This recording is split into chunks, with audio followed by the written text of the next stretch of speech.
¿Qué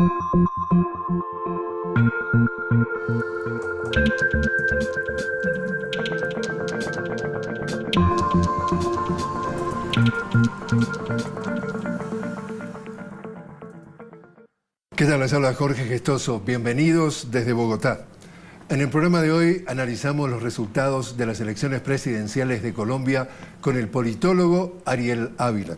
Ariel Ávila, una cálida bienvenida al programa. Jorge, muy amable por su invitación y un placer estar en su programa. El placer es nuestro. Ariel, ¿cuál es el titular de lo más importante que arrojó como resultado estas elecciones presidenciales de Colombia? Jorge, creo que hay tres titulares. 1. Regresó el uribismo y la ultraderecha al poder en Colombia. 2. La segunda fuerza política en este momento es la izquierda, su votación más alta en la historia. Y 3. El proceso de paz o la paz en Colombia se pone en serios aprietos. ¿País dividido y polarizado? Es un país dividido y polarizado, pero creo que es necesario y es bueno para esta democracia. Hay un grupo poblacional que no quiere ningún cambio, que quiere todo el statu quo. Más de lo mismo. Más de lo mismo. Y no quieren nada de reformas. Consideran que los homosexuales son enfermos o consideran que no tiene que haber reforma política ni reforma agraria. Y hay otro grupo donde hay muchos jóvenes que lo quieren cambiar todo. Y así está la ciudad, así está el país, así está, todas las ciudades están divididas entre esos dos bloques. ¿Ganó Duque o ganó Álvaro Uribe? Yo creo que ganó Álvaro Uribe. Creo que Duque no sería nadie sin Álvaro Uribe. ¿Es un títere de Álvaro Uribe Duque? No sé, lo que sí te digo es que lo que podría ser, o va a ser un títere o va a ser un traidor. Esos son los dos caminos que le esperan a Iván Duque. O va a intentar jugar entre aguas, concediendo al uribismo radical algunas cosas. Ya se hablan de algunos ministerios que parecen como extraídos de la caverna.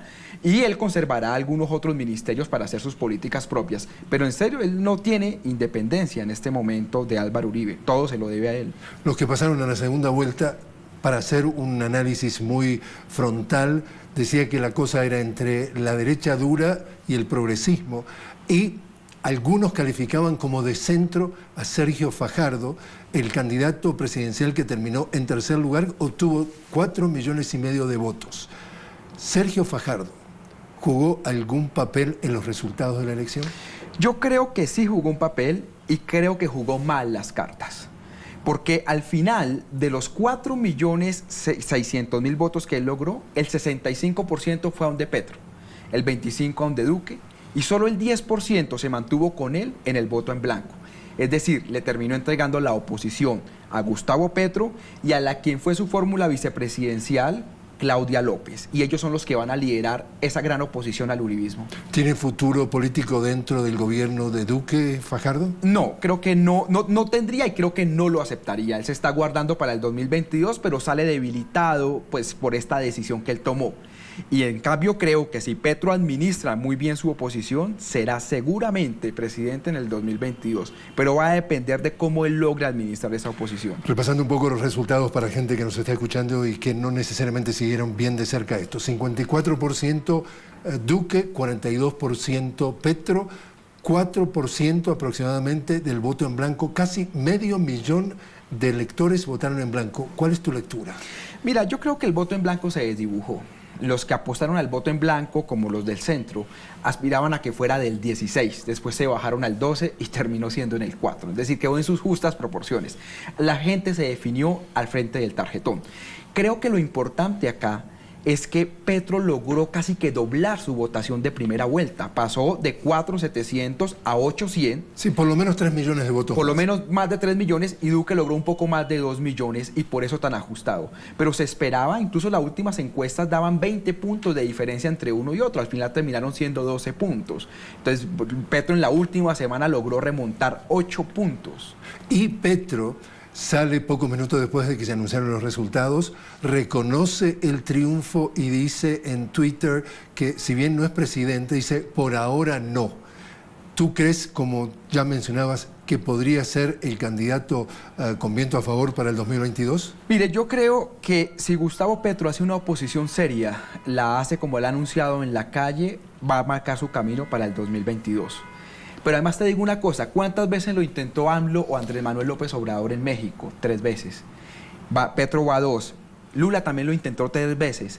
A estos gobiernos nuevos, progresistas, en sociedades tan conservadoras, a veces les cuesta.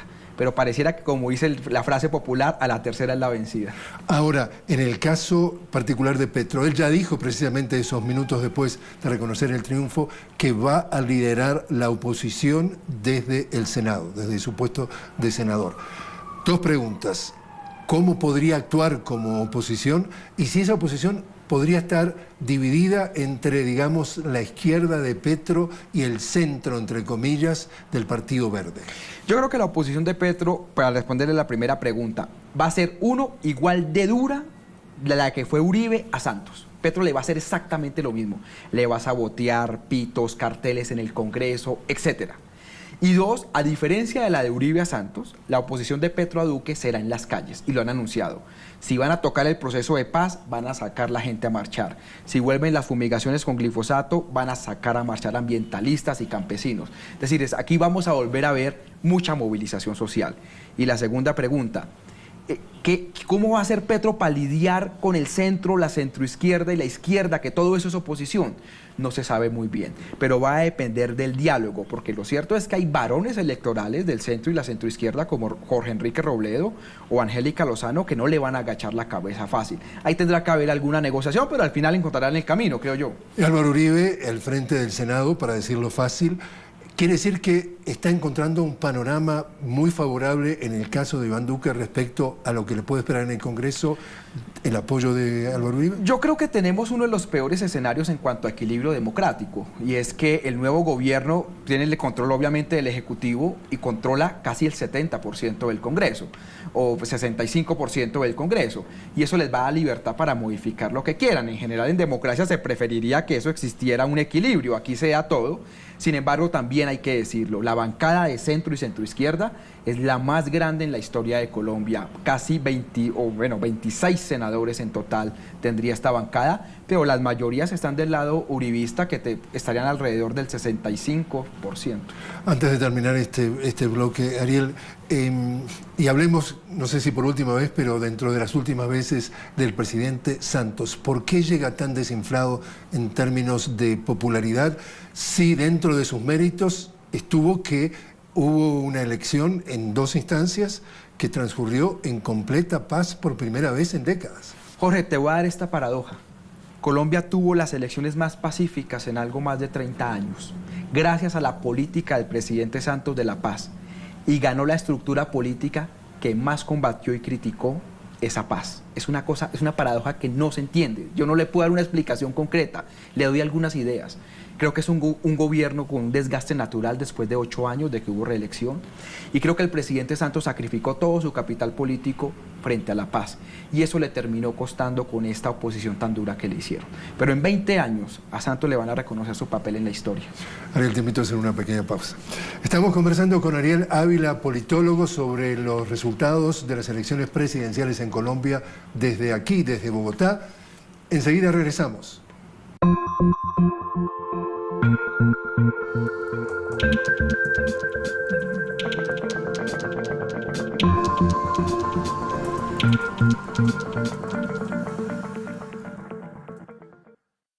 Continuamos desde Bogotá analizando los resultados de las elecciones presidenciales de Colombia con el politólogo Ariel Ávila.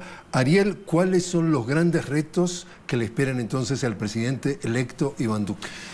Mire, yo creo que aquí hay 4 grandes retos. 1, ¿qué va a hacer o cómo va a conformar con los sectores que lo apoyaron su gobierno?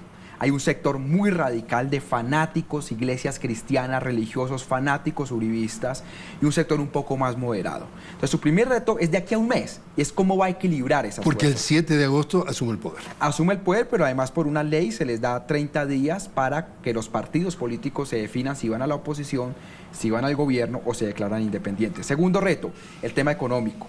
Ya han anunciado casi que una reforma fiscal nuevamente y seguramente una reforma pensional. Si lo hacen, desgasta su gobierno políticamente. Y uno de tus colegas, un analista político que simplemente vamos a dejarlo allí, no menciono su nombre, irónicamente, hablando de la reforma fiscal, dice: Iván Duque es como un Robin Hood, pero al revés. Dice, ¿te acuerdas que Robin Hood le robaba a los ricos para darle a los pobres? Él dice, Robin Hood de Duque le roba a los pobres para darle a los ricos, y él cita una frase, dice, Duque dice, pobre los ricos, que los quieren asfixiar con más impuestos. Esa reforma impositiva que podría estar, digamos, gestionándose o gestándose, ¿va a ayudar al 1% a expensas del 99%? Sí, es una reforma que él ha dicho que va a rebajar impuestos a las grandes empresas y tendrá que equilibrarlo seguramente con impuestos normalizados para toda la sociedad donde le pagan los pobres. Con el cuento de que eso genera empleo. Con el cuento de que entre más ganen los ricos, más distribuyen, lo cual está comprobado que es falso. Pero bueno, ok, pero más allá de eso, él ahí desgastaría su gobierno. Tercer reto, los temas de seguridad. Yo creo que aquí en las ciudades, en algún modelo de seguridad rural, ahí va a estar gran otro foco. Y el otro reto impresionante que va a tener, él es la política exterior. Juan Manuel Santos dejó muy alto este listón en política exterior y el tema frente a Venezuela, el tema frente a la política antidrogas frente a los Estados Unidos. Él va a tener que digamos que maniobrar para que no se narcotice la relación con Estados Unidos, que solo sea política antidrogas. Y el grupo de Lima que está liderando Santos, él lo querrá liberar, pero seguramente será mucho más agresivo con los vecinos. Vamos a ver en qué termina. Hablando precisamente del tema del narcotráfico, estamos hablando de que por lo menos hay consenso en que hay 200.000 hectáreas, puede haber 200.000 a 240.000 según las diferentes versiones plantadas, entonces con hoja de coca. Y Estados Unidos vende la versión de que está avanzando en su lucha contra el narcotráfico, pero entonces es un fracaso. Mira, yo lo que creo es que la política antidrogas del Plan Colombia fue un rotundo fracaso. Hoy, después de 20 años de esa política, tenemos más coca que la que tenemos hace 20 años cuando arrancó la política. El problema es que el presidente electo Iván Duque ha dicho que va a volver a la política norteamericana más aguda, más represiva, que son las fumigaciones aéreas. El día que el presidente electo ordene fumigar la primera hectárea de coca, vas a tener 300.000 campesinos en las carreteras colombianas, un gran paro cocalero. Porque esa fumigación usa un producto químico que es... El glifosato tiene un componente que llaman el Roundup, que es un componente que la Organización Mundial del Comercio ha dicho hay una duda si es cancerígeno o no. Pero cuando hay una duda y se trata de salud pública, tú no lo puedes utilizar. Hay un estudio de la Universidad de los Andes que habla que en las zonas de fumigación hay malformaciones, niños con malformaciones, y los niveles de cáncer se incrementaron sustancialmente.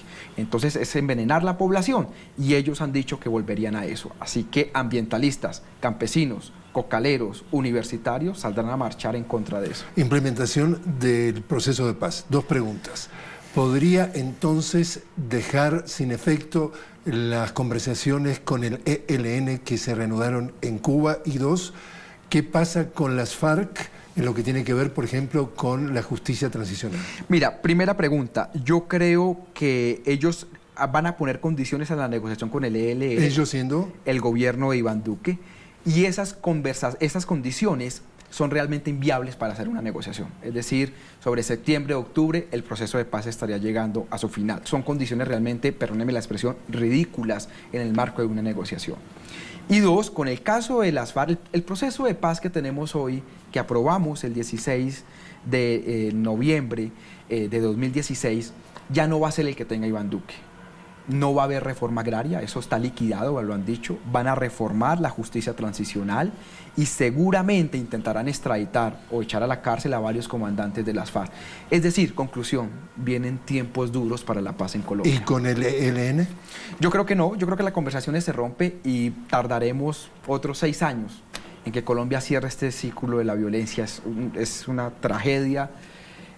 Pero bueno, eso fue lo que escogió la población. ¿Qué hacemos? Pero entonces, si repetimos un poco lo que escuchamos de Petro, que decía, yo apuesto a la paz y Duque apuesta a la guerra, con todas esas decisiones que tú anticipas, ¿es el retorno de la guerra?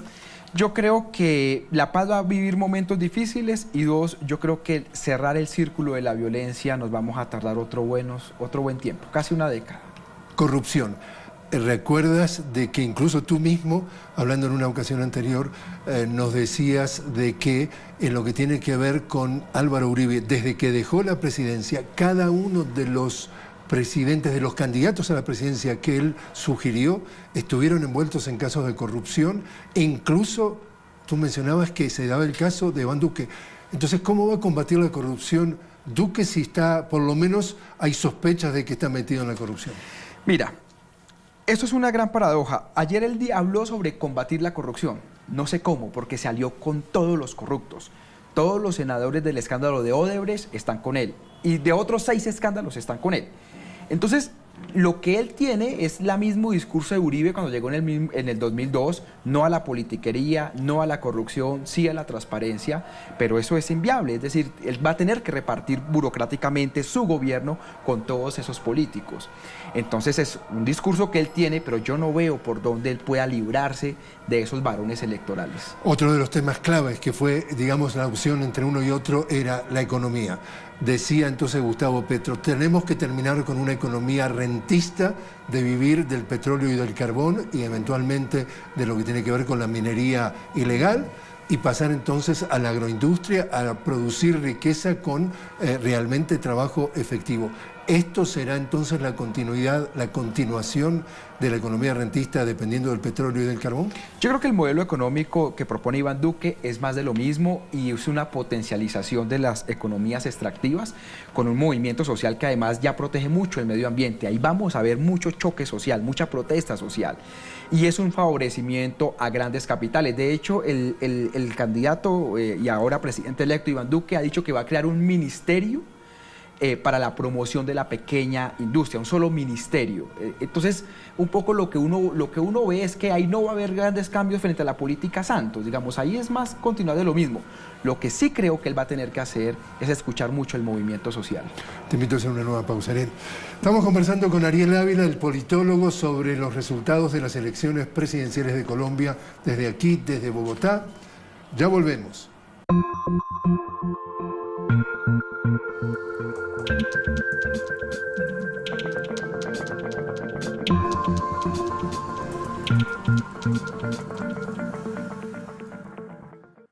Continuamos en Bogotá analizando los resultados de las elecciones presidenciales de Colombia con el politólogo Ariel Ávila. Ariel, se produjo la participación más importante en esta segunda vuelta electoral de la historia, de una segunda vuelta electoral. 53% de los habilitados para votar votaron por ello. Estamos hablando de unos 19 millones y algo de electores. ¿Qué mensaje se puede leer allí? Mira, es una participación baja comparado con otros países, pero es muy alta comparado con nuestro histórico. Hace 4 años participó el 44%, es decir, hoy estamos en el 53%, casi 10 puntos por encima. Participó mucha gente, gracias al proceso de paz, gracias a que por fin habían 2 modelos de sociedad diferentes, el de Petro y el de Duque, son modelos de país diferente, y eso llevó a la gente a votar. Es una democracia en construcción. Obviamente nos falta mucho, el nivel de abstencionismo es grande, pero cada vez estamos mejorando. Yo en eso, digamos, soy bastante positivo. En cuanto a regiones o en cuanto a resultados, vimos, por ejemplo, siendo Uribe oriundo de Antioquia, barrió Duque en Antioquia como 70% o más de los votos. Aquí, siendo Bogotá y siendo alcalde, habiendo sido alcalde Gustavo Petro, se dio prácticamente el resultado inverso a la elección. 54 a 42, 54 Petro, 42 entonces Duque. ¿Cómo queda armado, para una audiencia que no está familiarizada con la geografía, el mapa geopolítico después de esta elección? ¿Quién gana dónde y qué impacto puede tener en la gobernabilidad? Las zonas más pobres y afectadas por el conflicto ganó Gustavo Petro. Las zonas céntricas de los municipios céntricos menos afectados por el conflicto ganó Iván Duque. Segunda explicación, las ciudades donde hay jóvenes, donde es mucho más abierto, ganó Petro. Petro ganó 4 de las ciudades más grandes del país: Bogotá, Cali, Barranquilla, Cartagena. Y solo Iván Duque ganó Medellín. Y los municipios pequeños del interior del país le votaron a Iván Duque. Eso es como las dos radiografías que se pueden hacer. ¿Y eso ha cambiado respecto a elecciones anteriores? No, yo creo que las ciudades siempre han tendido a votar mucho al centro y al centro izquierda por medidas progresistas, el interior mucho más a la derecha. Lo que cambió fue las diferencias en votos. Lo de Bogotá es increíble, lo de Gustavo Petro y lo de Cali. Y Iván Duque le saca más de 1 millón de votos a Petro solo en Antioquia, o sea, de la casa del uribismo. Es decir, ahí Petro ya perdió la elección, no lo pudo recuperar en ninguna otra parte. Entonces yo creo que hay unos bastiones muy grandes de cada uno de esos sectores políticos. Y se dio un fenómeno histórico. Por primera vez una mujer va a ser vicepresidenta, Marta Lucía Ramírez. Aparentemente el 50% del gabinete podría entonces ser mujer. ¿Importante? Mira, yo creo que aquí, digamos, es un hecho histórico que por primera vez una mujer sea vicepresidenta. Anunciaron un componente del 50% del gabinete serán mujeres, pero el tema es qué tipo de mujeres. Y aquí están representados los sectores más conservadores, que por ejemplo la propia Marta Lucía Ramírez o Vivian Morales no están de acuerdo con el aborto, que en Colombia está legalizado bajo algunas ciertas condiciones. Entonces eso no va a garantizar mejores ni más derechos para las mujeres, ni mejores ni más derechos para las minorías sexuales. Pueden ser mujeres, ok, está bien, pero es de una mentalidad muy conservadora lo que va a llegar ahí. No olvidemos que, por ejemplo, Vivian Morales es pastora cristiana, Marta Lucía Ramírez pertenece a la Iglesia Católica, de los sectores pues, más conservadores. Entonces, no, digamos, per se no significa nada. El expresidente César Gaviria, director del Partido Liberal, históricamente ha sido por lo menos en materia de declaraciones, un acérrimo enemigo de Uribe y del uribismo, y de pronto, para esta segunda vuelta, termina dándole el apoyo a Iván Duque. ¿Cómo se lee eso?